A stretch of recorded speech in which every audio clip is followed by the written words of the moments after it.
నమస్తే అండి. నా పేరు జగదీష్. జీవీశ్రీ హోమ్స్ కాకినాడ. నేను మీకు ఇప్పుడు ఒక ఖాళీ స్థలాన్ని చూపించబోతున్నాను. ఇది ఎక్కడుందంటే కాకినాడ నుంచి మనం కరప వెళ్ళే దారిలో ఉందండి. ఇక్కడ మీకు కనిపిస్తున్న ఈ సుబ్రహ్మణ్య స్వామి టెంపుల్ దాటిన తర్వాత ఈ భాస్కర్ వెంచర్ అనేది వస్తుందండి. ఈ భాస్కర్ వెంచర్‌లో మన ప్లాట్ ఉండడం జరిగింది. భాస్కర్ వెంచర్స్ మెయిన్ ఎంట్రన్స్ ఇదేనండి. ఈ వెంచర్ పూర్తిగా డీటీసీపీ అప్రూవ్డ్ పొందిన లేఅవుట్ అండి ఇది. మనం ఇప్పుడు మన ప్లాట్ దగ్గర ఉన్నాము. ఇది ఉత్తరం వైపు అండి ఇది.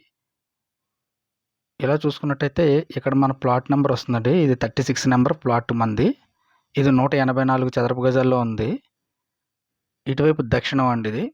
ఈ ప్లాట్ ఫేసింగ్ వచ్చేసరికి తూర్పు అండి ఇది. మంచి ఫేసింగు. ఈ వెంచర్ వాళ్ళు డ్రైనేజీ, పార్కు, ఎలక్ట్రిసిటీ అన్నీ కంప్లీట్ అయిపోయాయండి. 184 గజాలండి తూర్పు ఫేసింగు. గజం వచ్చి రూ. 12,000 చెప్తున్నారు. అంటే 22,08,000 అండి. ఇందులో నెగోషియేషన్స్ కూడా ఉన్నాయి. మాట్లాడుకోవచ్చు. మిగతా వివరాలకు స్క్రీన్ మీద ఇచ్చిన నెంబర్కి కాంటాక్ట్ చేయండి. Thanks for watching.